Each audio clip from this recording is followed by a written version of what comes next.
আরেকজনের কানে লাগে বিরোধ সৃষ্টি করে, কোথাও ভাইয়ের পারস্পরিক ঐক্য ফাটল ধরায়, কোথাও লোকদের নাম বিকৃত করে, খারাপ নামে অভিহিত করে, কোথাও কথার কুচার কাউকে আহত করে এবং কাউকে দোষারোপ করে। এসব তার অভ্যাসে পরিণত হয়েছে। নিজের অগাধ ধন দৌলতের অহংকারে সে মানুষকে এভাবে লাঞ্ছিত ও অপমানিত করে, অর্থ জমা করার জন্য প্রেশান হয়ে যায় এবং অর্থ গুনে গুনে রাখে। সে মনে করে এই অর্থ তাকে চিরন্তন জীবন দান করবে। অর্থ জমা করতে করতে সে মৃত্যুর কথা ভুলে গেছে, কিন্তু এক সময় তাকে এই দুনিয়া ছেড়ে চলে যেতে হবে, এটা ভাবেনি সে নিজে ধনবান হওয়ার কারণে এই দুনিয়ায় অনেক বড় কিছু মনে করে। এই দুনিয়ার সম্পদ কিভাবে অর্জন করেছ এবং কিভাবে তা খরচ করেছ, তোমার রবের কাছে জবাবদিহি করতে হবে। কিয়ামতের দিন তাকে ঘৃণাবার জাহান্নামের আগুনে ছুঁড়ে দেওয়া হবে। কোরআনে মাজিদে একমাত্র এখানে ছাড়া আর কোথাও জাহান্নামের আগুনকে আল্লাহর নিজের বিশেষ আগুন বলা হয়নি। এখানে এই আগুনকে আল্লাহর সাথে সম্পর্কিত মধ্যে কেবলমাত্র প্রচণ্ডতা ও ভয়াবহতা প্রকাশ হচ্ছে না, বরং দুনিয়া ধন সম্পদ লাভ করে যারা অহংকারী মেথডে, তাদেরকে আল্লাহ কেবল প্রচণ্ড ঘৃণা ও ক্ষুদের দৃষ্টিতে দেখে থাকেন। এজন্য জাহান্নামের আগুনকে নিজের বিশেষ আগুন বলেছেন এবং আগুনিতে নিক্ষেপ করা হবে। হৃদয় পর্যন্ত এই আগুন পৌঁছাবার একটু অংশ হচ্ছে এই যে এই আগুন এমন জায়গায় পৌঁছে যাবে যেখানে মানুষের অসৎ চিন্তা, ভুল আকিদা, বিশ্বাস, অপবিত্র ইচ্ছা ইত্যাদি পুড়িয়ে দিবে এই আগুন। দুশ্চিন্তা সবাইকে জ্বালিয়ে দিবে না, বরং প্রত্যেক অপরাধীর হৃদয় অভ্যন্তরে পৌঁছে যাবে। অপরাধীকে জাহান্নামের মধ্যে নিক্ষেপ করা হবে, তার উপর থেকে তা বন্ধ করে দেওয়া হবে। কোন দরজা তো দূরের কথা, তার একটি ছিদ্র খোলা থাকবে না। জাহান্নামের দরজাগুলো বন্ধ করে তার উপর উঁচু উঁচু থামের গিয়ে দেওয়া হবে। অপরাধীরা উঁচু উঁচু থামের গায়ে বাধা থাকবে। জাহান্নামের শিখাগুলো লম্বা লম্বা থামের আকারে উপরের দিকে উঠতে থাকবে। আল্লাহ পাক আবার এই আগুন থেকে হেফাজত দান করুন। এই জন্যই বলছি, এই দুনিয়ার জীবনটা এটা হচ্ছে লালাসময় একটা জীবন। লোভ, মরচিকা, মায়াজাল, এই মায়াজালে আমরা আটকে আছি, ফলে মৃত্যুর কথা আমরা ভুলে গিয়েছি। পাগলের মতো ছুটছি, আরো টাকা লাগবে, আরো খেতে লাগবে, আরো যশ লাগবে। তো টাকা দিয়ে কি হবে? তো সম্পদ দিয়ে কি হবে? তো ব্যস্ততা দিয়ে কি হবে তোমার?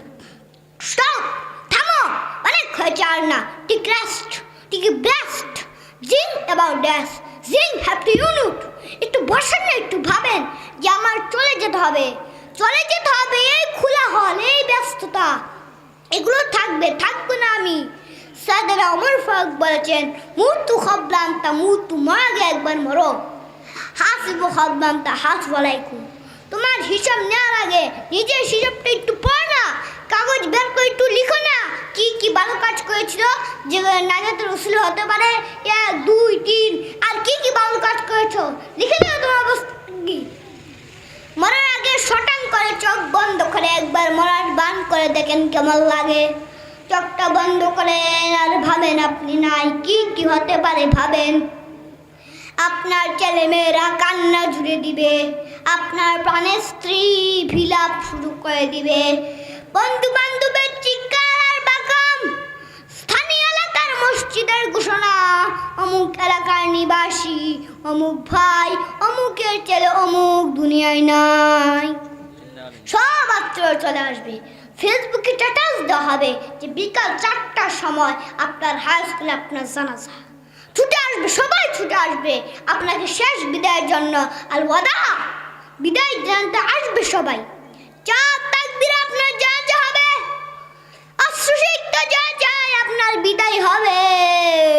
কাঠের খাটিয়ার মধ্যে কবর তুলে আপনাকে বিছিয়ে দেওয়া হবে।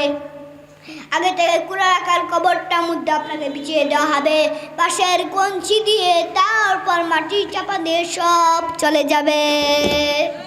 পাবেন না একবার চোখ বন্ধ করে, this is the circular fly, this is the natural fly. তো সবার হবে, আমার হবে, আপনার হবে। তো মায়া, তো ভালোবাসা কই যাবে? কেউ থাকবে না, সবাই আপনাকে অন্ধকার কবর রেখে দিয়ে চলে আসবে। উপরে বাঁশের কঞ্চি, তার উপর মাটির চাপা, অন্ধকার আর অন্ধকার। এই না, শুধুই অন্ধকার, ঠিক কিনা? এজন্য আমাদের চলে যেতে হবে। দাদা গেল, চাচা গেল, মামা গেল, আমাদেরকেও যেতে হবে। জোরে কোন ঠিক কিনা? একদিন মাটির ভিতরে হবে ঘর রে মন আমার, কেন বান্ধ দালান ঘর? প্রাণ পাখি উড়ে যাবে পিঞ্জরা ছেড়ে, ধরা দামে সবই রবে, তুমি যাবে চলে। বন্ধু বান্ধব যত, মাতা পিতা তারা সুত, সবই হবে তোমার পর রে মন আমার, কেন বন্ধ দালান ঘর? সবাই একটু জিকির করি, লা ইলাহা ইল্লাল্লাহ।